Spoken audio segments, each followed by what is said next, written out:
Hello dear student, welcome to Gyandeep School. Today I am going to teach you grammar for class 3 to 6 and the topic name is tenses. This is the part 4 video of this chapter. If you haven't watched part 1, part 2 and part 3 video of this chapter, so at first watch that videos. Okay, you can get these that videos links from description box, or you can get also from I button. Okay,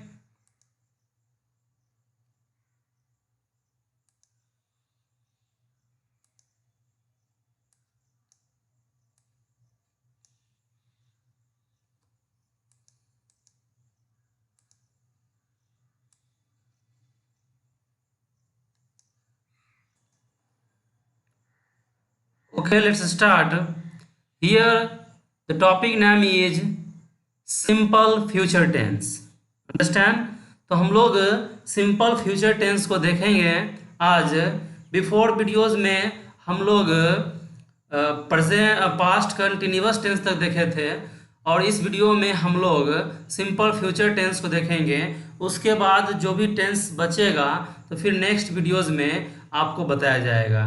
clear है? सो carefully ध्यान से class को करें, और जहां पर लगता है नोट डाउन करना चाहिए उसे अपने नोटबुक्स में नोट डाउन करते जाएं. क्लियर है? Here you see that a verb that speaks about an action that will take place in the future is said to be in the simple future tense. Clear है? आप यहां देख रहे हैं, इसको हम लोग क्या कहेंगे? Simple future tense. क्लियर है? अंडरस्टैंड.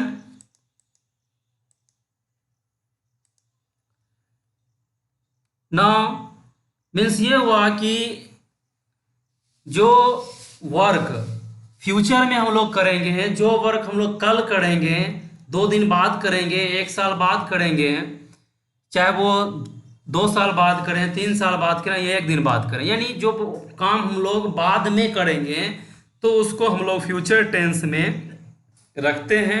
क्लियर है? सो आई होप आपको समझ में आ गया होगा. चलिए हम लोग एग्जाम्पल्स से देखते हैं. I will wear a red dress. I shall wear a red dress. यानी यहाँ पर ये कह रहा है कि मैं रेड ड्रेस पहनूंगा. मतलब ये हुआ कि फ्यूचर टेंस की बात कर रहा है ना. यानी मैं पहनूंगा, बाद में पहनेगा, तो ये सही है. क्या हुआ? फ्यूचर टेंस है. क्लियर है? My father will decorate the house with balloons, है ना. ये भी क्या है? फ्यूचर टेंस है. All my friends will come for the party. Mom will bake a lovely cake, है ना. ये भी क्या है? फ्यूचर टेंस है. I shall cut the cake. All of us will dance.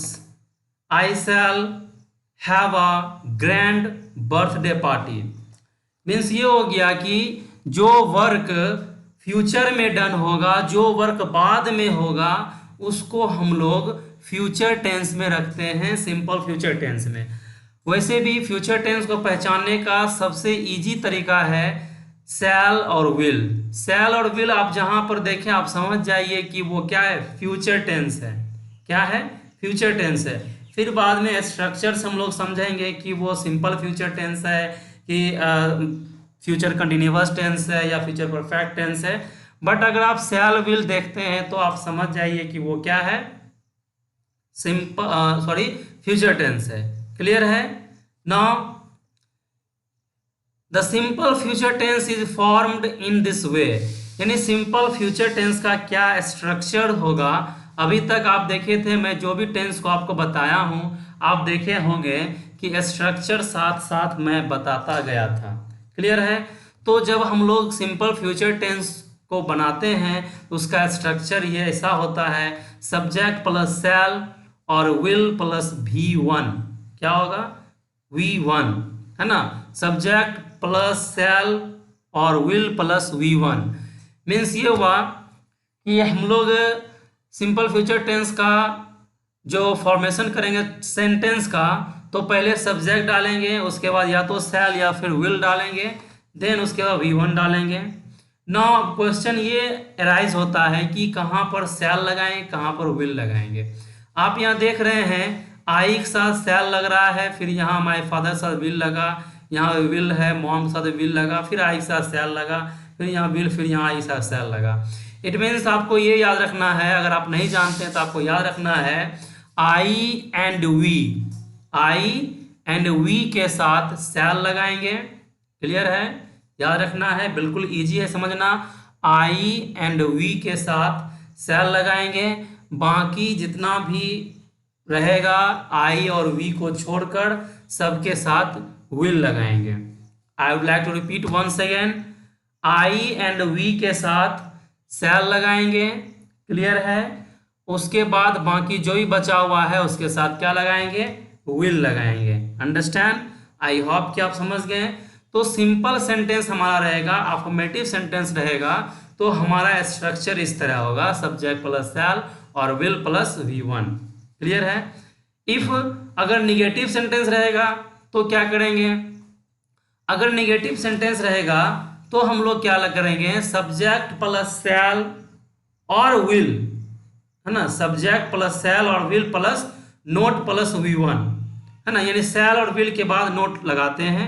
जैसे अगर आप इस सेंटेंस को, अगर आप आई shall wear a red dress, इसको अगर आप नेगेटिव बनाना चाहते हैं तो आई क्या है, सब्जेक्ट आपका है ही, शैल आप यहाँ देख रहे हैं शैल एंड विल के बाद नोट लगाना है ना, तो शैल के बाद यहाँ नोट लगा देंगे, तो I shall not wear a red dress. Understand, समझ में आ गया होगा।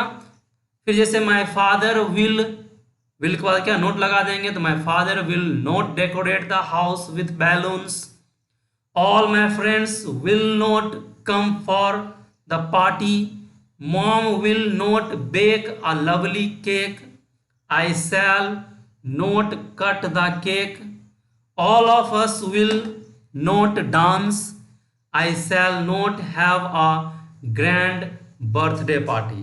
अंडरस्टैंड, आई होप कि आपको समझ में आ गया होगा। क्लियर है।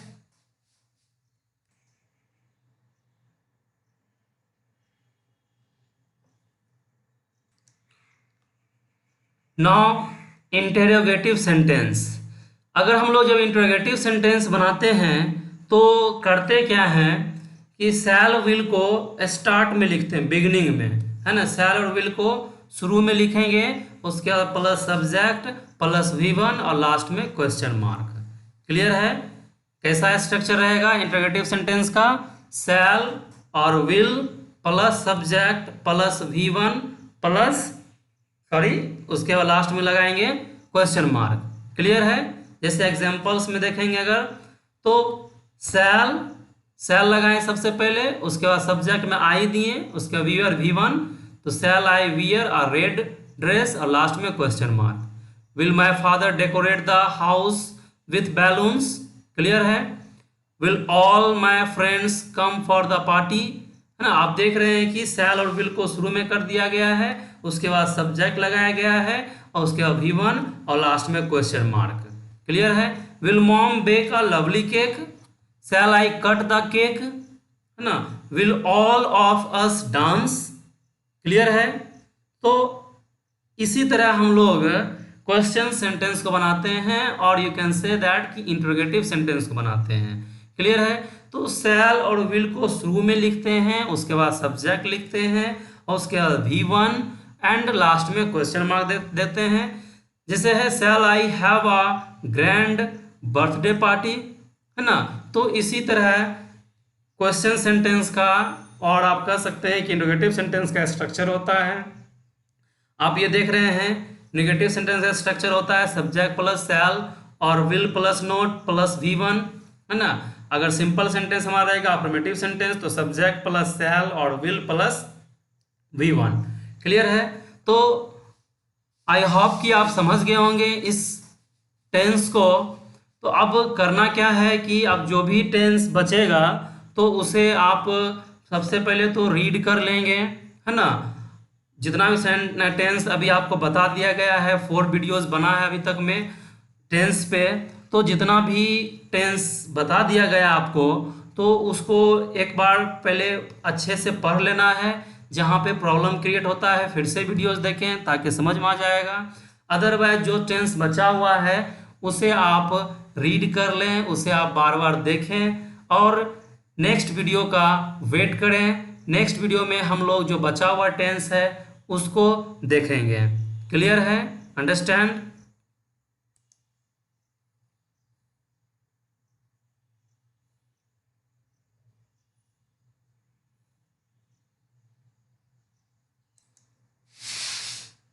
Now here is today's work for you. आपके लिए आज का वर्क ये है कि make 10 sentences from above structures. यानी जो भी स्ट्रक्चर्स आपको ऊपर बताया गया है, जैसे कि 3 स्ट्रक्चर्स आपको बताया गया है ना। एक ये स्ट्रक्चर है, दूसरा ये है, तीसरा ये स्ट्रक्चर्स। तो करना क्या है, इसी स्ट्रक्चर से, ये 3 स्ट्रक्चर से 10 सेंटेंसेस बनाना है। मीन्स ये हुआ कि एबव स्ट्रक्चर्स जो आपको दिया गया है उससे आप 10 सेंटेंस को बनाना है। क्लियर है? आई होप कि आप समझ गए होंगे। यानी फर्स्ट स्ट्रक्चर से 10 सेंटेंस, सेकेंड स्ट्रक्चर से फिर 10 सेंटेंसेज, थर्ड स्ट्रक्चर से फिर 10 सेंटेंसेज। क्लियर है? अंडरस्टैंड?